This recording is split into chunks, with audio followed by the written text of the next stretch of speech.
To most players, RuneScape skilling is a beloved pastime that fills their day with a chill activity, and for some, it's a pit where money can speed everything up. Today I'm ignoring the efficiency meta to answer one question. What is the maximum theoretical value of a max cape? To find out, I'm following one rule: prioritize GP over everything else. We're calculating the absolute ceiling for profit for every skill, even if the methods are completely unhinged. Let's start with gathering skills. Since they have zero upfront cost, they should be profitable by default. But just how far can we push them? First up, mining. Total profit just under 800 million GP. It's a surprising result, but there's a reason it isn't higher. High tier rocks are so heavily AFK'd by post 99 pet hunters and people going for 200 mil that the market is perpetually flooded. To hit that 800 million ceiling, we have to pivot the fringe methods. We're mining pure essence to level 50 and then grinding sandstone all the way to 99. It is a slow, grueling method fueled by the niche demands of the blessed flask. A bizarre reality, but the most profitable one we have. After that, we move on to woodcutting, an incredibly monotonous grind of chopping trees all the way to 99. Yes, this is really how we maximize profit. As stupid as it sounds, it works and it nets us 1.3 billion GP. Next up is fishing, and it's only barely more profitable than woodcutting, coming in at 1.8 billion GP. Honestly, the only reason it wins at all is because of the absurd game design surrounding karambwans in RuneScape 3. Up to level 65, we fish crayfish, purely because of the sheer volume you can catch. I'm not entirely sure what keeps their price afloat, but it's likely tied to invention components. From there, it's karambwans to 99. They're a unique food with no adrenaline loss when eaten, which makes them strictly better than most alternatives. In OSRS, this method is fully AFK. But in RuneScape 3 though, every single catch requires resetting the vessel, turning it into an extremely active grind, but still the most profitable fishing method available. Archaeology comes in hot with a total of 4 billion GP in profit, and we aren't going to restore a single artifact. Instead, we're doing the simplest thing possible, gathering as many materials as we can, starting with Venator remains and then Castor debris, moving on to cadmium red and finally cobalt blue all the way to 99. It won't make you rich overnight, but 4 billion is more than enough GP to get a solid start in PVM. Divination is usually a daily skill trained to Gothics and caches, but if you're prioritizing gold over sanity, there's a better way. By harvesting pale energy from level 1 all the way to 99, you can rake in a staggering 5.2 billion GP. It is the ultimate gathering grind. While the rest of the player base chases higher tier Whisper XP, you're camping the level 1 nodes to supply the massive bottomless demand for divine charges. It's one of the slowest paths to a max cape, and yes, this method easily outpaces doing gate from 1 to 99 divination, which would have made you around 4 billion GP. Hunter is arguably the best gathering skill for traditional profit, but we're pushing it far beyond traditional. The path to 99 starts at dazzling whirligigs, and then moves on to pirate implings, and ends with the final grueling stretch, crystal implings all the way to 99. It's an egregious soul-crushing time investment, but the payoff is mind-boggling: 34 billion GP. To put that in perspective, this single 99 generates more wealth than the total net worth of the average RuneScape player. This isn't just a training method, it's a total economic takeover. But also, it would take you like forever to do it, so well, maybe don't. And now I want to address the elephant in the room: Croesus. If you ignored my previous methods and trained woodcutting, fishing, mining and hunter exclusively at this boss, you'd walk away with roughly 27 billion GP. That's a staggering sum, but it actually falls short of our hunter method alone. For the other 3 gathering skills, however, Croesus represents a massive profit upgrade over the traditional nodes. It is the more sane path to wealth, but in this experiment we're chasing the absolute ceiling, no matter how long it takes. Artisan skills in RuneScape are often seen as massive money sinks, but we're going to find a profitable path through each of them. Starting with runecrafting, we'll make Chaos Tiaras from 1 to 99, netting roughly 2 billion GP in profit. It's a solid start, but honestly far less than I was expecting. Next is fletching. To keep this profitable, we're completely ignoring the fast expensive broad arrow meta in favor of high volume consumables. We make bows to level 5, then transition into flighted ogre arrows, all the way to level 90. It's a tedious grind, but it taps into a niche market driven by completionist cape requirements. To finish the climb to 99, we switch to headless elder arrows, feeding the constant demand for high tier PVM supplies. This pivot turns a traditional money sink into a 4 billion GP win. Fire making is usually a pure gold sink or a zero profit grind, but we found a way to squeeze 2 billion GP out of it. And from level 1 to 99, we are exclusively making impious incense sticks, while the rest of the player base is burning logs for no return. It's a significantly slower path, but we are here for the money. Construction is the game's most notorious gold sink, but we aren't here to burn money. Instead of building furniture or a private fort, we're becoming the supplier for everyone else's vanity. By crafting refined planks all the way to 99, we're tapping into the massive demand from players training construction. While the rest of the player base pays a fortune for fast XP, we're doing the exact opposite, turning a traditionally bankrupting skill into a 5 billion GP windfall.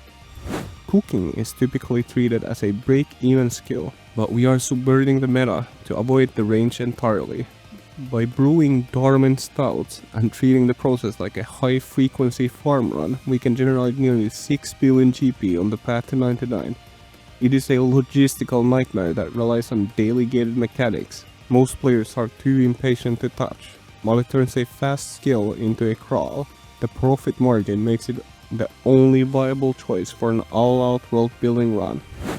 Smithing is traditionally an expensive grind through high-tier blade bodies, but we're staying in the Stone Age. For reasons that only make sense in a broken economy, smithing bronze spears from level 1 to 99 is the most profitable path in the skill, netting a total of 11 billion GP. Because the XP per hour is catastrophically low, almost no one actually makes them, creating a massive price premium for those willing to suffer through the grind.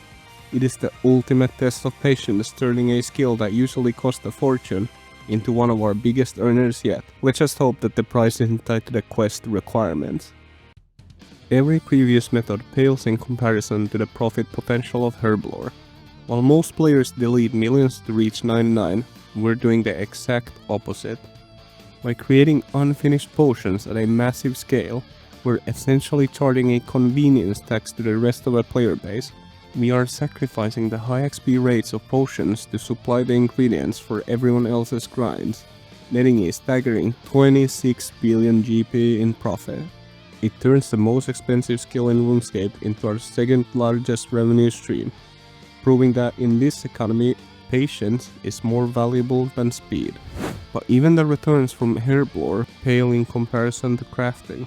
We are starting from the absolute bottom with wool, but the real endgame is new moonstone jewelry. To reach level 99, we are exclusively crafting moonstone rings and necklaces. This method nets a staggering 56 billion GP in profit, primarily because the requirement to complete high-level necromancy rituals acts as a massive barrier to entry, and it also takes basically forever. While the volume needed to hit 99 will likely destabilize the market, we are leaning into that chaos. We are trading our sanity for a profit margin that most players will never see in a lifetime. Support skills are rarely synonymous with high-end wealth, and thieving is the most disappointing of the lot. There's a certain irony in the fact that the skill dedicated to stealing gold sits at the absolute bottom of our profit list. While you technically generate money with every pickpocket, the raw gold and low-tier loot are negligible compared to the billions made in any other skill. It's a grind that produces more frustration than profit, proving that in RuneScape, it's far more lucrative to be a supplier than a petty criminal. Agility is usually a financial dead end, but we're subverting the Anachronia XP meta by grinding the Brimhaven Agility Arena for pirate hooks. We generate 1.4 billion GP by level 99. We are essentially farming a scarcity premium driven by completionist cape collectors, trading modern core speed for a guaranteed billion gold payout. Slayer profits are nearly impossible to calculate, but the highest possible earnings likely come from the daily Reaper task. And the best way to maximize money per XP is doing next. And doing next Reapers all the way to 99 would take almost 2 years, netting roughly 3 billion GP in Hydrixes alone. Dungeoneering is traditionally a zero profit skill, but we're treating it as a combat grind. After comparing the yields of every elite dungeon, ED3, the Shadow Reef, is the clear winner. By soloing the Reef for exactly 418 runs, we hit level 99 while generating 3.2 billion GP. We are trading the speed of traditional floor rushing for a consistent raw gold and loot table payout, turning a utility skill into a high-end revenue stream. Prayer is another typically pure loss skill, but there is a way to generate some serious cash with just a minor side effect of insanity. By creating Impus incense sticks all the way to 99, we can rake in 7 billion cash flow. But honestly, we need a crystal scam way of generating cash. We should be able to become a priest and collect a tithe. Summoning is the first skill where we use quest lamps to skip the early levels, as there is no viable profit before level 19. From there we transition into a high volume scroll grind. By converting pouches into Void and Smoke Devil scrolls, we generate a staggering 24 billion GP. We are exploiting a market where players are willing to pay a massive premium for combat supplies to avoid the tedious conversion process themselves, turning a notorious gold sink into a top tier revenue source. And that's almost everything except one skill is missing. Every previous method is irrelevant compared to farming. While the standard meta yields roughly 1 billion GP, we are subverting it entirely. After using the player-owned farm to unlock a seedicide at level 62, we transition into a combat-reliant trading method that is statistically unimaginable. By soloing next Angel of Death from level 62 to 99, we generate a staggering 2.04 trillion GP. This requires nearly 92,000 solo kills, bringing over 2,500 Praisal Codexes into the economy. We are treating farming not as a skill about plants, but as a byproduct of a 2 trillion gold bossing marathon that would fundamentally reshape the game's economy. So what's the takeaway from all this? In theory, a max cape isn't just a symbol of time investment, it's a financial instrument. When you strip away all the efficiency metas, sanity, and any concern for human enjoyment, the absolute theoretical value of max cape climbs in the numbers that barely make sense. Hundreds of billions from Artisan skills, tens of billions from gathering, and in the most extreme edge case imaginable, trillions generated by bending an unrelated skill around endgame PVM. But there's a reason no one actually plays like this. These methods are slow, extremely slow. They're repetitive. They rely on niche demand, artificial scarcity, and the willingness to do things most players would never tolerate. This isn't a guide, it's a stress test of RuneScape's economy. A proof that in this game, value doesn't come from speed or efficiency, but from patience, supply control, and doing the jobs everyone else refuses to touch. So no, you shouldn't train this way. But it's comforting, or terrifying, to know that if you ever wanted to, a max cape could be worth far more than anyone ever imagined.